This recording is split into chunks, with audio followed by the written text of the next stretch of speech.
Terima kasih Anda masih bergabung di NTV Prime Dialog. Sebelum diskusi kita lanjutkan, kami akan tampilkan pernyataan dari kuasa hukum 47 Hasto berarti. Kristianto berikut ini. Ini tidak terjadi. Apa yang dilakukan nggak ada urusannya dengan Mas Hasto.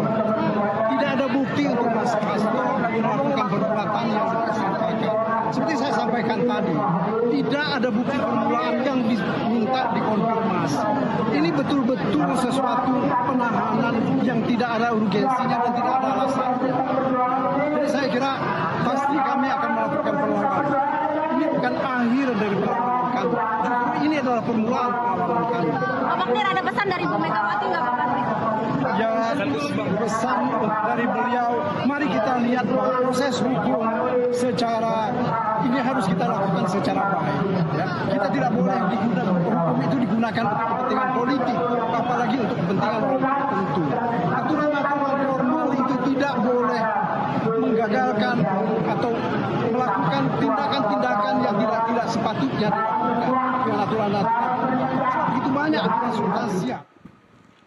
Ya, sebelum saya ke Bung Rey untuk melanjuti bagaimana nasib kepala daerah, mungkin kita tanggapi sedikit Mas Yudi terkait dengan statement dari kuasa hukum Hasto Kristianto, apalagi saat ini mereka sedang mengajukan pra-peradilan yang kedua ya. Apakah bisa ditunda untuk kasus perkara pokoknya ini? Tidak, kan buktinya kan ditahan Pak Hasto. Ya. Itu yang pertama. Kemudian yang kedua, ya tentu KPK kan sedang berpacu dengan waktu ya. Apakah mereka akan menghadapi pra-peradilannya dari Pak Hasto ini, atau kemudian ya mereka segera melimpahkan. Karena memang ketika di pengadilan perkara pokok sudah mulai dalam proses dakwaan, ya pembacaan dakwaan atau dibuka sidangnya untuk pertama kalinya, maka otomatis pra-per akan gugur. Jadi pra-per akan berhenti. Okay. Jadi dari pengalaman saya memang ada dua hal yang akan kita lihat nih strategi KPK apa. Apakah kemudian akan menghadapi pra-per ya dengan yang waktunya minggu depan ya tanggal 3 Maret dan biasanya KPK itu menunda seminggu gitu ya. Jadi 10 Maret ya dan sidang itu artinya 7 hari, artinya sampai tanggal 17 Maret. Nah, saya pikir di situ KPK punya waktu yang banyak, Mbak, untuk kemudian ya melimpahkan perkara ini ke jaksa dan kemudian jaksa ke sidang. Jadi kalau misalnya KPK kan karena memang sekali lagi saya katakan pra-peradilan itu 50-50. Tergantung hakimnya memang. Ada hakim yang dalam perkara A terhadap gugatan ini oke aja. Ada yang hakim gugatan yang sama yang B-nya nggak oke. Jadi memang gambling gitu kan. Tapi dalam kasus ini kan sudah menyita perhatian publik. Nah, kira-kira hakimnya akan cenderung kemana nih? Nggak bisa diduga. Kemarin aja ketika kita lihat hakimnya loh, Pak Juyamto, ya yang mulia Juyamto itu menarik juga bahwa dalam 7 hari proses sidang, beliau menggali loh dari masing-masing pihak. Dari pihaknya Pak Hasto, ahli-ahlinya dan saksi-saksinya. Dari pihak KPK, bukti-bukti tertulis dari KPK, dipelajari. Kemudian ahli-ahli ditanya, detail. Tiba-tiba hasilnya ada kutip ya. Dan yang kemudian diprotes oleh pengacaranya dari Pak Hasto ya, yang sampai menggebu-gebu ya. Karena hasilnya kenapa nggak dari awal gitu ya. Bilang aja bahwa nggak boleh 2 sprindik dalam 1 praper gitu ya. Jadi, tapi kan kita harus menghormati gitu ya. Dan sekarang mereka mencoba ya sprindiknya itu masing-masing. Jadi ada 2 praper. Nah sekarang kembali buahnya di KPK, Mbak. Tadi saya katakan KPK mau menghadapi ini dengan risiko bisa jadi kan 3 kesempatan ditolak ya diterima atau NO kayak kemarin. Tapi ya bisa jadi kemungkinan Pak Hasto menang gitu ya. Atau kemudian KPK ya sudahlah orang kemarin sudah bukti-buktinya sudah disampaikan oleh KPK kok di perkara kemarin perbuatannya Pak Hasto dan saya lihat dalam konferensi pers penahanan oleh Pak Setio nggak begitu banyak berubah kok. Ya udah itu saja yang dibawa ke persidangan perkara pokok. Disitulah kemudian nanti kita harapkan banyak fakta-fakta baru yang tergali. Tapi tampaknya dari KPK terkait perkara ini lebih menonjol ke yang terkait perintangan penyidikan ya dibandingkan dengan kasus suapnya ya. Mas Yudi melihatnya gimana? Ya kalau kasus suapnya saya pikir kan sudah sangat jelas ya. Kalau perintangan penyidikan ya tentu ini lebih banyak kepada KPK harus benar-benar memperkuat dari kesaksian orang-orang yang bersaksi terhadap apa yang dilakukan Pak Hasto. Ya, sebab saksi itu kan bisa berubah, Mbak. Ya, hari ini ngomong A, besok ngomong B. Memang dalam tanda kutip KPK punya mahkota dalam undang-undang tindak pidana korupsi bahwa seorang saksi yang tidak memberikan keterangan yang benar atau misalnya mencabut keterangannya, dan kami pun pernah mentersangkakan seperti itu, misalnya kasus proyek IKTP terhadap Miriam ya, memberikan keterangan tidak benar gitu. Tetapi kan nanti kalau misalnya dia mencabut keterangan dan sebagainya tentu berbahaya. Itu sebabnya maka saya selalu meyakini bahwa penyidik sebenarnya punya banyak alat bukti yang kuat, karena nggak mungkin juga mereka kemudian gambling ya menetapkan tersangka kemudian alat buktinya itu sangat-sangat lemah. Oke, baik. Bang Rey, kita akan balik lagi terkait dengan kepala daerah ini yang saat ini mungkin dari PDI Perjuangan serba salah ya, mereka nganggur-nganggur menunggu instruksi lanjutan dari Ketua Umum Megawati.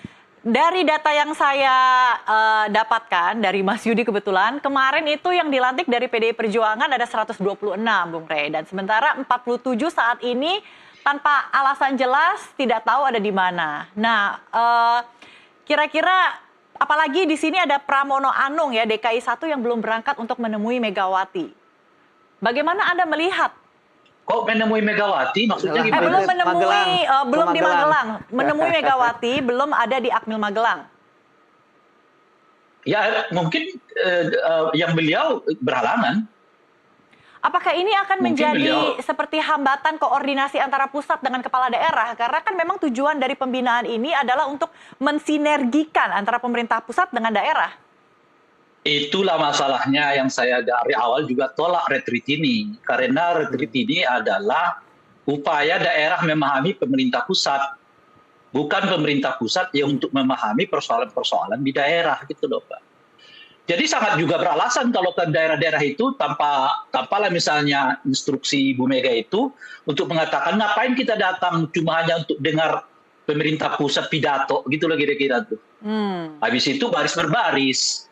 Ya kan, itu kalau baris berbaris itu yang saya sebut, suruh aja tuh kepala-kepala daerah itu naik gunung, liatin masyarakat mereka yang terpencil, ya kan, lebih konkret di mana aja masyarakat mereka yang tinggal, siapa aja yang masih miskin, ya dalam seminggu itu mereka naik turun gunung aja diminta tuh ke daerah yang paling jauh dari daerah mereka, itulah kira-kira kan. Jadi Anda sepakat ya kalau kepala begitu. daerah ini sebaiknya mengutamakan kepentingan rakyat?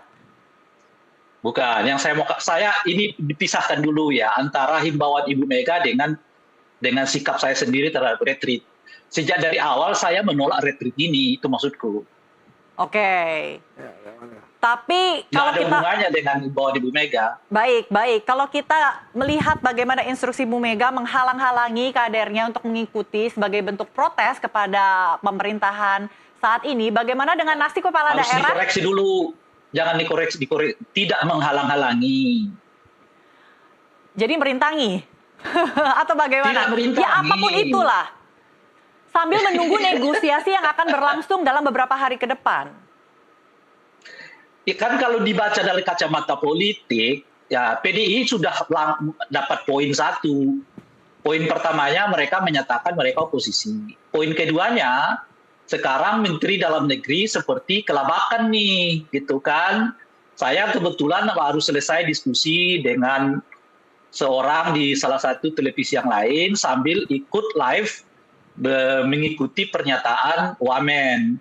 Nah pernyataan Wamen ini aneh, sebab disebutkan oleh beliau kalau kepala daerahnya nggak bisa diwakili wakilnya.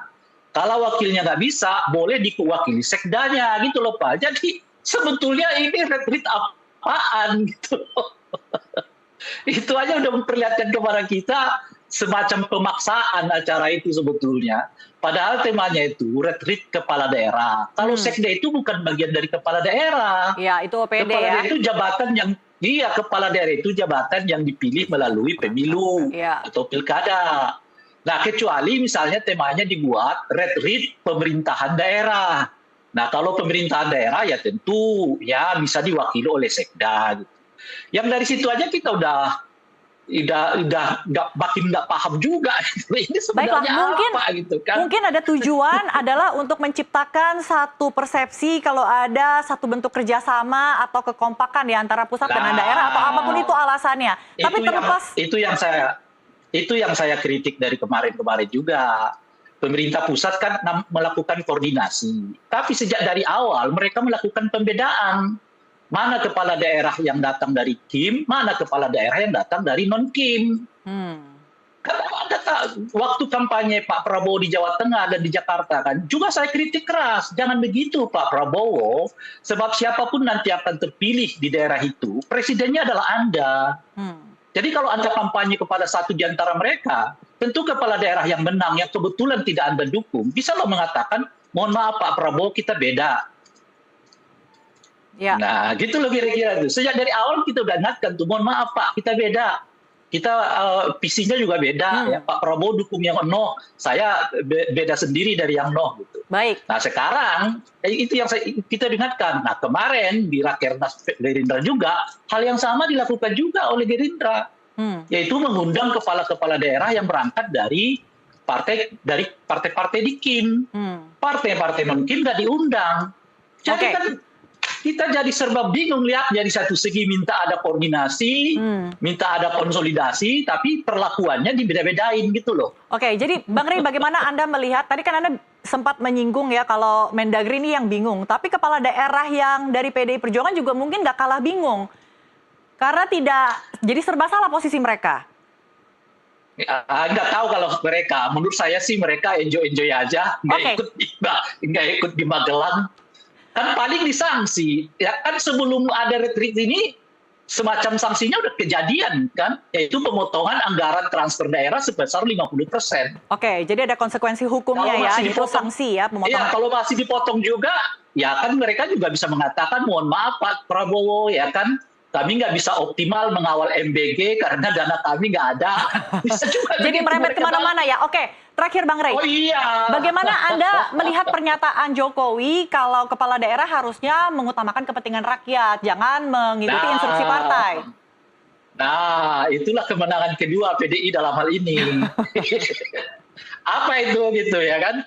Ada orang yang kelihatan panik gitu kan. Nah, kan membuat panik Jokowi itu adalah salah satu apa namanya itu ya. Kenapa Jokowi panik, Bang Rey? Ya ini sampai beliau menyikapinya kok. Kan jarang-jarang tuh. Oke. Beliau berkomentar ya, berharap supaya dihadiri ya kan. Padahal ya beliau bisa aja jawabnya, aduh itu bukanlah wilayah saya kan bukan lagi di pemerintahan. Bisa begitu kan.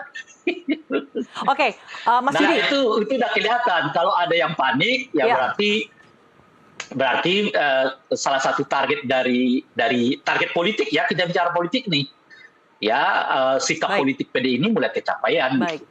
Ada yang panik tuh di Solo ya. Baik, Bang Rey. Terakhir, karena waktunya tinggal 1-2 menit lagi.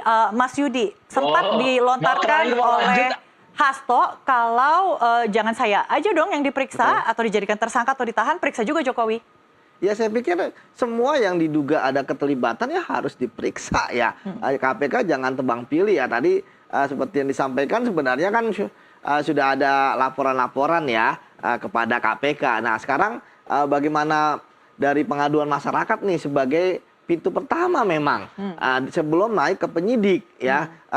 Jadi dalam proses apakah KPK. Yang disampaikan Hasto ini bisa dijadikan clue? Enggak dong, kalau itu nggak bisa. Dia harus mungkin apa yang disampaikan oleh Pak Setio itu lebih ke Pak Hasto mungkin ya, supaya Pak Hasto melapor. Kan kita tahu bahwa Pak Hasto katanya punya video, ya kan, katanya punya dokumen-dokumen ya kan yang ada di mana tuh namanya Rusia gitu kan. Ya seperti itu. Mungkin itu hanya challenge buat Pak Hasto ya. Tapi sebenarnya kan sekarang kita lihat bagaimana bagian pengaduan masyarakat sebagai pintu. Ya itu apakah memang dari laporan-laporan yang sudah masuk itu memang fakta-faktanya ada atau tidak ada gitu kan. Sampai saat ini kan kita belum bisa mendapatkan penjelasan ya selain dari apa yang disampaikan oleh para pelapor kepada media. Jadi saya pikir ya KPK harusnya tegas lah, jangan sampai akhirnya nanti benar bahwa KPK ada pesanan dan lain sebagainya. Jadi tapi saya kalau untuk penegakan hukum saya masih percayalah dengan teman-teman saya di KPK. Baik, terima kasih Mas Yudi. Mudah-mudahan kepercayaan publik tambah naik lagi ya, 80% sampai 10%. Terima kasih Bang Rey Rangkuti telah berbincang di NTV Prime. Kalau kasus Hasto dinaikkan terus, ya kepercayaan naik. Tapi itulah yang saya sebut semu. Memang sengaja kasus Hasto itu sengaja dinaikkan untuk menutupi kelemahan KPK yang lain gitu loh. Ya kan, apa kelemahan yang lain tuh? Ngusut kasus itu blok Medan, Oke. khusus CCRP. Kita tunggu sepak terjang KPK. Baru berapa hari pimpinan KPK yang baru ini dilantik, Bang Rey. Kita berikan waktu lah. Terima kasih, Bang Rey. Selamat malam. Terima kasih pemirsa atas kebersamaan Anda. Saya Desmana Chandra dan rekan saya Doni De Keizer. Kami pamit. Sampai jumpa.